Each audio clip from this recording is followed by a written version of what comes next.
হলাম মাহে রমজানে যে ঈদের দিন সকালে দাড়ি কেটে ফেললাম? কতটুকু মুত্তাকি হলাম মাহে রমজানে যে ঈদের দিন সকালে আবার সিগারেট টান দেওয়া শুরু করলাম? মাহে রমজানে কতটুকু মুত্তাকি হলাম যে ঈদের দিন সকাল থেকে আবার সুদের লেনদেন শুরু করলাম? মাহে রমজানে কতটুকু মুত্তাকি হলাম যে ঈদের দিন সকালে আবার আমার পরিবারের মহিলা সদস্যরা বেপরদায় চলাচল করতেছে? কতটুকু মুত্তাকি হলাম যে মাহে রমজান পার করার পরপরই ঈদের দিন সকালে আমার সন্তান লটারির আয়োজন করে? কতটুকু মুত্তাকি হতে পারলাম, পরহেজগারিতা অর্জন করতে পারলাম যে মাহে রমজান পার হতে না হতেই ঈদের দিন সকালে গান বাজনার ভিড়িক সমাজে পড়ে যায়? মুত্তাকি কেউ হতে পেরেছি আমরা? যতবার রমজান পার করেছেন কত পার্সেন্ট মুত্তাকি হতে পেরেছেন আপনি যে আপনার পরিবার পরিবর্তন করতে পারলেন না, আপনার সন্তানদের পরিবর্তন করতে পারলেন না, না আপনি নিজে পরিবর্তন হতে পারলেন? তাহলে আল্লাহ সুবহানাহু ওয়া তাআলা ইসলামের যে যতগুলো বুনিয়াদ আছে তার মধ্যে অন্যতম গুরুত্বপূর্ণ 5টা বুনিয়াদ, যেটা বুনিয়াল ইসলাম আলা খামসিন, এই 5টা পঞ্চম বুনিয়াদের মধ্যেই আল্লাহ রাব্বুল আলামিনের নবী মুহাম্মদ রাসূলুল্লাহ সাল্লাল্লাহু আলাইহি সাল্লাম সিয়ামকে আমাদের জন্য ফরজ করে দিয়েছেন। কিন্তু এই ফরজ সিয়াম পাওয়ার পরেও আমরা কেন, আল্লাহ রাব্বুল আলামিন বলেছেন যে মাহে রমজানের এই সিয়াম তাকওয়ার জন্য, পরহেজগারিতার জন্য, কিন্তু কেন আমরা পরহেজগারিতা অর্জন করতে পারলাম না? কেন আমরা তাকওয়া অর্জন করতে পারলাম না? কিন্তু এই মাহে রমজানে তো তাকওয়া অর্জন করা দরকার ছিল। মাহে রমজানে তো আল্লাহর নৈকট্যশীল বান্দাদের অন্তর্ভুক্ত হওয়া দরকার ছিল। যেমন আমরা সালাত আদায় করি কিন্তু আল্লাহর নৈকট্যশীল বান্দাদের অন্তর্ভুক্ত হতে পারি না, সেম একই ভাবে সিয়ামের ক্ষেত্রে কিন্তু আমরা হেরে যাচ্ছি।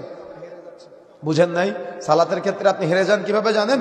আল্লাহ রাব্বুল আলামিন বলেছেন না, ইন্নাস সালাতা তানহা আনিল ফাহশাই ওয়াল মুনকার, নিশ্চয়ই সালাত, নিশ্চয়ই নামাজ যাবতীয় অন্যায় অশ্লীলতা পাপাচার থেকে বিরত রাখে। কিন্তু দুঃখজনক হলো সত্য যে আপনার মসজিদের মুসল্লিরা মসজিদে সালাত আদায় করে, মসজিদ থেকে বের হয়ে আবার চায়ের দোকানে বসে বসে সিনেমা দেখে। মসজিদে সালাত আদায় করে, মসজিদ থেকে বের হয়ে কাপড় আবার টাকুনের নিচে নেমে যায়। মসজিদে সালাত আদায় করে, মসজিদ থেকে বের হয়ে সেলুনে গিয়ে রাসূলের সুন্নাত দাড়িগুলা কেটে খান খান করে ফেলে। মসজিদে সালাত আদায় করে, মসজিদ থেকে বের হয়ে ইমাম আর মুয়াজ্জিন একসাথে পানের সাথে জর্দা মিশিয়ে খায়। মসজিদে সালাত আদায় করে, মসজিদ থেকে বের হয়েই যাবতীয় পাপাচার, গুনাহের কাজ, অন্যায় অশ্লীলতা বেহায়াপনার সাথে জড়ায়। তাহলে আপনার সালাত কি কবুলযোগ্য হচ্ছে? আপনার সালাতের মাধ্যমে আপনি কি অন্যায় অত্যাচার পাপাচার থেকে বিরত থাকতে পারতেছেন? কেন পারতেছেন না? আপনার সালাত আদায় করার মাধ্যমে কেন আপনি আল্লাহর নৈকট্যশীল বান্দাদের অন্তর্ভুক্ত হতে পারলেন না? আপনি কি কখনো চিন্তা করেছেন যে আল্লাহ সুবহানাহু ওয়া তাআলা বলেছেন ফাওয়াইলুল লিল মুসাল্লিন, মুসল্লিরা ধ্বংসপ্রাপ্ত, তারা সাহুন। আমি কি সাহুন হয়ে যাচ্ছি না? আমি কি অমনোযোগী হয়ে যাচ্ছি না? আমি কি উদাসীন হয়ে যাচ্ছি না? অথচ আল্লাহকে ডাকার সবচাইতে বড় মাধ্যম হলো সালাত। এই সালাতে আমরা আল্লাহর নৈকট্যশীল বান্দাদের অন্তর্ভুক্ত হতে পারলাম না, আল্লাহকে আহ্বান করতে পারলাম না। আর আল্লাহকে সন্তুষ্ট করার সবচাইতে বড় মাধ্যম হলো সিয়াম। এই সিয়ামের মাধ্যমে আমরা আল্লাহকে কতটুকু সন্তুষ্ট করতে পারলাম? সন্তুষ্ট করতে কি পেরেছি?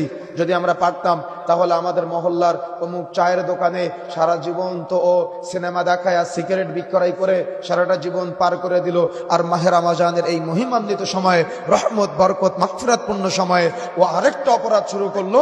যারা সিয়াম পালন করে না, যারা সিয়াম পালন করা থেকে বিরত থাকে, এদেরকে পর্দা টানিয়ে খাওয়ার ব্যবস্থা করে দেয়।